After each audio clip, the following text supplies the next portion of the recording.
ரெண்டாவது செங்கேனி பத்தி சொல்லணும். நான் இன்னமும் அவங்களை செங்கேனி தான் கூப்பிடுவேன். என்னன்னா நெல்சன் சார் சொன்னாரு நிறைய டேக்ஸ் போயிருக்கோம், ஆனா அவங்க எப்படி பெர்ஃபார்ம் பண்ணும் போது எனக்கு தெரிஞ்சு ட்ரைனிங் வந்து எங்கள்கிட்ட தான் எடுத்துருப்பாங்கன்னு நினைக்கிறேன். ஏன்னா இந்த படத்தை நான் ஜெய்பீம் டப் பண்ணும்போது நான் என்னதான் பார்த்துக்க சொன்னார் டப்பிங் ஞானவேல் சார். ஸோ நான் தான் வந்து இவங்களுக்கு டப்பிங் வந்து கோஆர்டினேட் பண்ணேன். கிட்டத்தட்ட ஹோல் ஃபிலிமும் 5 தடவை டப் பண்ணாங்க. நான் வந்து முடிச்சுட்டு ஃபர்ஸ்ட் தடவை டப்பிங் முடிஞ்சு நீங்க போகலாம், ஊருக்கு போகலாம் அப்படின்னு சொல்லிடுவேன். ஒரு 2 நாள் கழிச்சு திருப்பி லிஜோ ஃப்ரீயா இருக்கீங்களா சொல்லுங்க, ஒன்றும் இல்லை, ஒரு 2 டைலாக் கரெக்ஷன் இருக்கு, வர முடியுமா? எந்த முகசொலிப்பும் இல்லாம 2வது தடவை வருவாங்க. வந்துட்டு அந்த 2 டைலாக் முடிஞ்சல அப்படின்னா இல்ல திருப்பி ஃபர்ஸ்ட்ல இருந்து சொல்லுவேன்.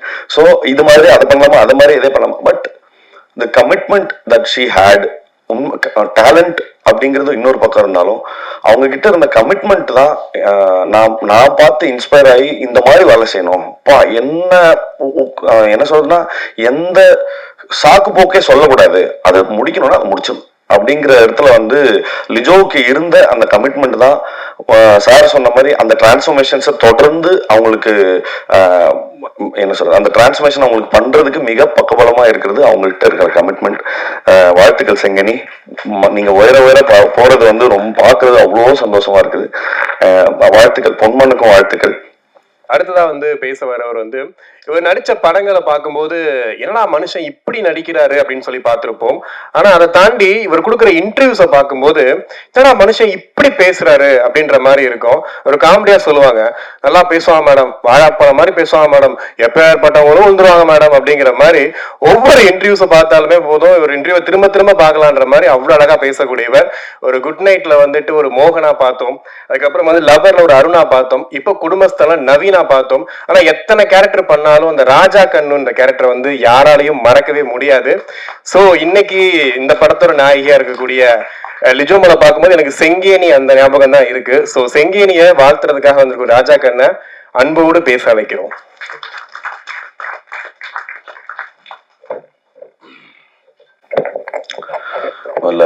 மேடையில் இருக்கிற நண்பர்களுக்கும் பெரியவர்களுக்கும் வணக்கம். அதே மாதிரி பத்திரிகை ஊடக நண்பர்களுக்கும் பெரியவங்களுக்கும் வணக்கம். இதுக்கு முன்னாடி பேசினவங்க டைரக்டர்ஸ் எல்லாருமே படத்தை பார்த்துட்டாங்க, அதனால அவங்களால படம் குறித்து தெளிவாக பேச முடிஞ்சு. என்னால் படம் பார்க்க முடியல, அதனால படம் குறித்து பேசாம இந்த படத்துல சம்பந்தப்பட்ட ஒரு சில நண்பர்கள் இருக்காங்க, அவங்கள பத்தி நான் பேசணும். முதல்ல ஜேபி சார் பத்தி பேசணும். 2014-15 நான் ஒரு படம் டைரக்ட் பண்ணியிருந்தேன் ஃபெஸ்டிவல்ஸ்க்காக. அந்த படம் வந்து பெங்களூரு ஃபிலிம் ஃபெஸ்டிவல்ல ஸ்கிரீன் ஆயிருந்தது காம்படிட்டிவ் செக்ஷன்ல. அதே சமயத்துல அவரோட படமும் அப்போ லென்ஸ் தான் வந்தாங்க சார். லென்ஸ் வந்து அப்போ காம்படிட்டிவ் செக்ஷன்ல. அப்ப மைசூர்ல வந்து எல்லா ஃபெஸ்டிவல்லாம் முடிஞ்ச பிறகு எல்லா ஃபில்ம் மேக்கர்ஸ்க்கும் ஒரு டின்னர் வச்சிருந்தாங்க. சாருக்கு இந்த ஃபெஸ்டிவல் சினிமா மேல இருக்கிற மோகமும், அதே சமயம் இந்த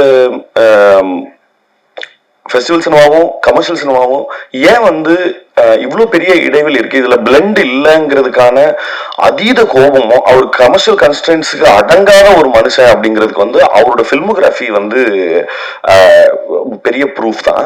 பட் நீங்க ஒரு 10 நிமிஷம் பேசுனீங்கன்னா போதும், அவரு இன்னும் நாங்க இதுக்கு முன்னாடி மீட் பண்ணும்போது சொல்றேன், அவர் தொடர்ந்து அவர் எடுத்துட்டு இருக்கிற சப்ஜெக்ட்ஸ் வந்து இப்ப சார் சொன்ன மாதிரிதான் இல்ல, நான் வந்து இங்க வேற ஒரு நோக்கத்துக்காக இங்க வந்திருக்கேன் அப்படிங்கிறதுக்காக அது தன்னுடைய கொள்கையில வந்து அதீத பிடிப்போடு இருக்கிறாரு. அது தொடர்ந்து நிச்சயமா அதுக்கான ஆதரவு நம்ம கொடுக்க வேண்டியது நம்மளுடைய கடமைங்கிறது நான் இந்த இடத்துல பதிவு பண்ணணும்னு நினைக்கிறேன். ஏன்னா ரொம்ப ரேர் இப்படியான ஒரு ஃபில்ம் மேக்கரை நம்ம ஊர்ல கண்டெடுக்கிறது. ஸோ வாழ்த்துக்கள் சார் உங்களுக்கு முதல்ல. அண்ட் ரெண்டாவது செங்கேனி பத்தி சொல்லணும். நான் இன்னமும் அவங்களை செங்கேனி தான் கூப்பிடுவேன்.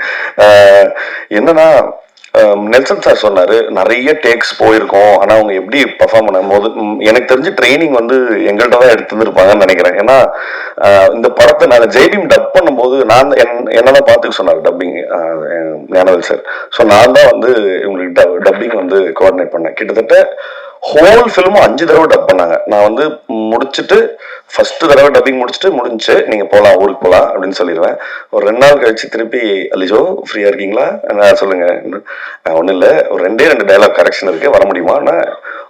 எந்த முகசொலிப்பும் இல்லாம 2வது தடவை வருவாங்க, வந்துட்டு அந்த 2 எல்லாம் முடிஞ்சுல அப்படின்னாங்க, இல்ல திருப்பி ஃபர்ஸ்ட்ல இருந்து சொல்லுவேன். ஸோ இது மாதிரி அதை பண்ணலாமா, அதை மாதிரி இதே பண்ணலாமா, but the commitment that she had, talent அப்படிங்கிறது இன்னொரு பக்கம் இருந்தாலும் அவங்க கிட்ட இருந்த கமிட்மெண்ட் தான் நான் பார்த்து இன்ஸ்பயர் ஆகி இந்த மாதிரி வேலை செய்யணும் என்ன சொல்றதுன்னா, எந்த சாக்கு போக்கே சொல்லக்கூடாது, அதை முடிக்கணும்னா அதை முடிச்சிடும் அப்படிங்கிற இடத்துல வந்து லிஜோவுக்கு இருந்த அந்த கமிட்மெண்ட் தான் சார் சொன்ன மாதிரி அந்த டிரான்ஸ்ஃபர்மேஷன்ஸை தொடர்ந்து அவங்களுக்கு என்ன சொல்றது, அந்த டிரான்ஸ்ஃபர்மேஷன் அவங்களுக்கு பண்றதுக்கு மிக பக்கபலமா இருக்கிறது அவங்கள்ட்ட இருக்கிற கமிட்மெண்ட். வாழ்த்துக்கள் செங்கனி, நீங்க உயர உயர போறது வந்து ரொம்ப பார்க்கறது அவ்வளோ சந்தோஷமா இருக்குது. வாழ்த்துக்கள், பொன்மனுக்கும் வாழ்த்துக்கள். இந்த படத்துல நடித்த நான் திரையில பார்த்து வியந்த நிறைய நடிகர்கள் இருக்காங்க. வினித் சார் மாதிரி, ரோஹிணி மேம் மாதிரி நிறைய பேர் வந்து இந்த படத்துல இருக்கிறாங்க. பார்க்கறதுக்கு, ட்ரெய்லர் பார்க்கறதுக்கும் சாங்ஸ் பார்க்கறதுக்கும் அவ்வளோ ப்ராமிசிங்கா இருக்கு. மியூசிக் ரொம்ப நல்லா இருந்தது சார், 2 சாங்ஸுமே ரொம்ப பிரமாதமா இருந்தது.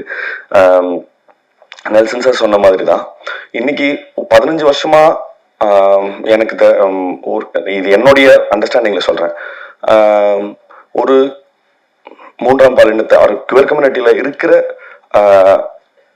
நிறைய பேரை வந்து நம்ம எப்படி அட்ரஸ் பண்றோம் அப்படிங்கிறதே வந்து கொஞ்சம் கொஞ்சமா மாறிட்டே இருக்குன்றது, நம்ம இன்னும் நல்ல நாகரிகம் அடைந்த ஒரு சிவிலைஸ்டு சொசைட்டியா மாறிட்டு இருக்கோங்கிறதுக்கு எப்படி களத்துல இருக்கிற ஆக்டிவிஸ்ட் வந்து எவ்வளவு முக்கியமோ அதுக்கேற்ற மாதிரியான சினிமாவும் அதுக்கான சரியான வேலையை செஞ்சுட்டு இருக்கு. அதுல இது காதல் என்பது பொது உடைமைங்கிற அந்த படமும் மிகப்பெரிய பங்கா இருக்கும், மிகப்பெரிய பதிவா இருக்கும். படம் வெற்றி பெற என்னுடைய வாழ்த்துக்கள். தேங்க்யூ. நன்றி சார்.